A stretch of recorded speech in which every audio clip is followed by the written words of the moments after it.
Hi guys, it's Mr. B here, and in today's video we're going to be looking for the first time at inverted commas, or what we sometimes call speech marks. First things first, before I start the video, just apologise that the lighting's not great. I've got some things moving around in my house at the minute and I haven't got anything to block out the light coming through the window, so hopefully you can bear with me and you can see.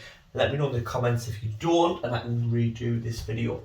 But looking at inverted commas or speech marks. Now, we've got two names for them because we are going to be calling them inverted commas as much as we can because that's what they are actually called. However, what we used to call them is speech marks, and what a lot of people do is call them speech marks because this tells us exactly what they do. We use them to show direct speech in our work. That means when someone says something, we put in the exact words they said. In the story, we have two characters talking. We use inverted commas or speech marks in order to show the reader that we are looking at what someone has said, the exact words they have said. So I will call them inverted commas, but if you ever hear someone say speech marks, they're talking about the same thing. Now, what we're going to do today is we're going to first look at how to use them. This is the first time that we're using them, okay? We're getting used to it. There are lots of more fancy things that you can do with. I'm going to put a link up there if you've been using speech marks for a while. There's a video I've got for if you've been using speech marks a bit longer, maybe in year 4 or 5 or 6, okay? And they tell you a few more rules which we're not going to go over today, so have a look at those if you've been using speech marks a bit longer. But if we're just looking at them first now, these over here, let me get my pen.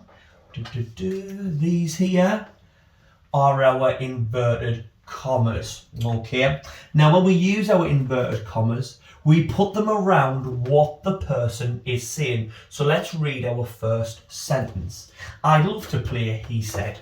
Okay, now you can see we have our inverted commas, which sometimes people call as well 66 and 99s because they look like little sixes there and little nines. They're a little bit like brackets going around what we are saying. We're saying everything in here is what the person is saying. Now you can see they go up, and that's why we call them inverted commas, because they look exactly the same as a comma. But however, when a comma sits on the line, these inverted commas go up at the top of the line, okay? So you can see in this sentence, "I'd love to play," he said. The person is saying, "I'd love to play." So we put the speech marks around each side. Two little commas in the air, that's our inverted commas. You can see I have not put them around the whole sentence because we only put them around what the person said. So imagine if I came up to you and I'd say, "I'd love to play," I said, or "I'd love to play," he said. You'd think I went a little bit mad, wouldn't you? Okay, talking, okay, in the third person, a little bit like The Rock. Okay, that's an old one, you probably won't understand that. But we have "he said." The person didn't actually say these words, so we don't put the inverted commas around there, just what was being actually said. But that does bring us on to this little part here, okay? When we are writing, we obviously need to tell whoever's reading our story or whoever's reading what newspaper report or whatever has speech in, we need to tell the reader who has said, "I'd love to play." So we have to have a little thing afterwards. He said, she yelled, so she shouted, Dave asked, Sarah screamed. We have to have a little, what we call a reporting clause, a little bit afterwards that just tells us what he said. Now we can move that before, but that is something that's a little bit more technical. And again, click on that video I mentioned at the start if you need to look at those ones. But we can see we've got our inverted commas here. I'm going to take this line off. But what we can also see in blue here is we have a comma, and we put that at the end of the speech. So "I'd love to play," we put a comma, and then we put our inverted commas and put "he said," okay? Because this is one sentence, and if you hear me say it, remember we normally put a comma in when we would take a breath. Let me read this again. "I'd love to play," he said. You can see I naturally took a little bit of break rather than saying "I'd love to play," he said, because it blends into one and you can't understand it. So we have our little comma. Big thing to remember, our comma comes before the inverted commas in there, okay? So we don't put the inverted commas then the comma, we put the comma then the inverted commas. Let's have a look on this next sentence. We are all happy, she shouted. So we can see we have our speech marks round what was actually said because the person didn't say these words. We have our comma at the end, and we have our comma before our closing inverted commas. Now, when you have a look at this one and have a look at that one, they're very similar, okay, with the punctuation that we've used, but there is one little difference. Can you see what it is? Have a little look. If you haven't noticed, up here I have 2 inverted commas either side. Here I only have 1 inverted comma either side, okay? And it is actually your choice, okay? A choice for once in English, okay? You can choose whether to do 2 or whether to do 1. In standard English we normally use 2, but you might read a lot of books where they only have 1 around, and it is your choice. There is only 1 rule for this. If you decide to use 2 either side in your work, that means for the whole of that piece of work or that whole of that writing, you always have to use 2. If you decide to use 1, then for the whole of that piece of writing, you can only use 1. So don't chop and change. I would choose which one you're going to do. I would always go for your doubles. They're always the best. And the more standard English basically means the ones that most people use. Okay, so do your 2 and then keep it with it so you get used to using the same one. What I also mentioned as well is obviously at the end of this sentence we have our full stops, because we should always have our full stops. I didn't mention them because I know how good you are at English, and you will already do that if you're brilliantly on the inverted commas. Now these next 2 sentences I'm going to show you, we're using speech marks, but again, something slightly different. Can you do it? Dave asked. Okay. Now we have a capital D here because it's a pronoun, proper noun, it's a name, Dave. Okay. And we have our 2 inverted commas around what the person said. Can you do it? Okay. But this type of sentence is a question mark. So as you can see, instead of our comma, I have used a question mark. Now I don't put a question mark then a comma, it's one or the other. Okay. And again, it goes before the inverted commas. Now let's look at this one. Boo!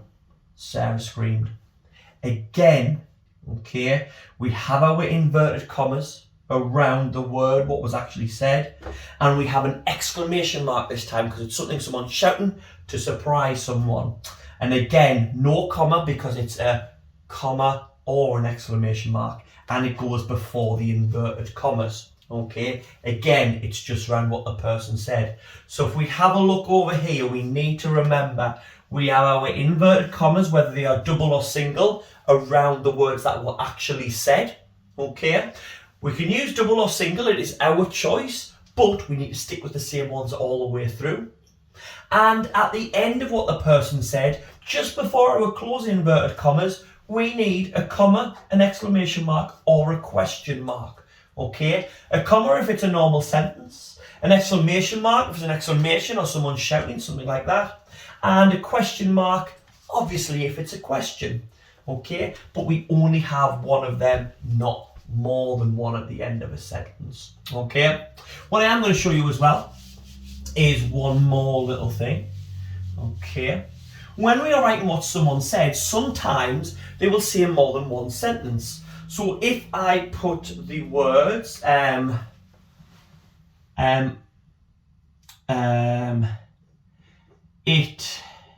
apostrophe for it is, it's lovely outside, it's lovely outside, full stop. Do you want to play football?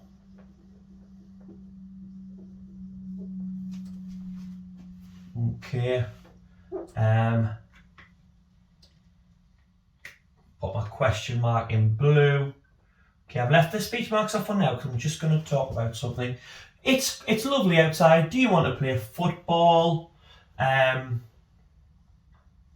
He asked. I'm going to put that in red again, and it's my question marks he put out. If you think I prepare for these videos, you'd be sadly mistaken. No master plan. Okay, so there's a couple of things I want to mention here. Now here we have two sentences, but it's still the same person just saying something. I don't know who the person is.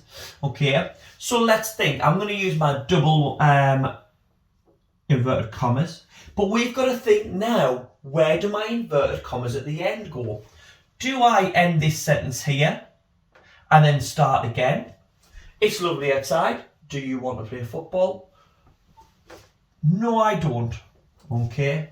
We just put the inverted commas around the whole thing. So you can see my commas start there and open. It's lovely outside. Do you want to play football? I've got my question mark at the end because it's a question mark rather than an exclamation mark or a comma. And then I've got my my inverted commas that end the speech. So if I have more than one sentence in the speech of what the person is saying, I still have my punctuation inside because that's the end of the sentence, got a full stop, but I have my inverted commas around the outside. If that wasn't a question, obviously I'd have a comma there. If it was sort of someone was shouting, I would have an exclamation mark there. What I also want to point out as well is you can see here, look, I don't have a capital H. Now I'm after a question mark and normally we would, but because this is all one sentence and we have speech in, we actually just have a normal H. So that's another two little things to remember. The inverted commas go around everything that's being said, even if there's more than one sentence. And if we're following an exclamation mark or a question mark, okay, and we have our little he asked or she asked or they said, whatever our reporting clause is at the end, okay, we only have a smaller, a lowercase letter rather than our capital letter. And with those, you can start using speech, okay? Once you've used those and you practice for a while, like I said, if you want to have a go at moving them to the front and have a look at a few more rules, you can click on the video that was at the start in the top corner. I hope that helped you with your speech. Go and write some great newspaper reports, stories, all those type of things with some top quality punctuated speech in there. Exciting, eh? Okay, till next time, see you later. That's this video done. I hope you found it helpful. If you do need any more help, you can pop them down in the comments. I'll try and answer if I can. And remember to subscribe so you'll always see when I put new videos up. Please give the video a like if it did help you, and you can find me at Mr. Biggins123 on my Facebook, my Instagram and my Twitter if you want to ask me any other questions or need any other help on any other things. Until next time, see you later.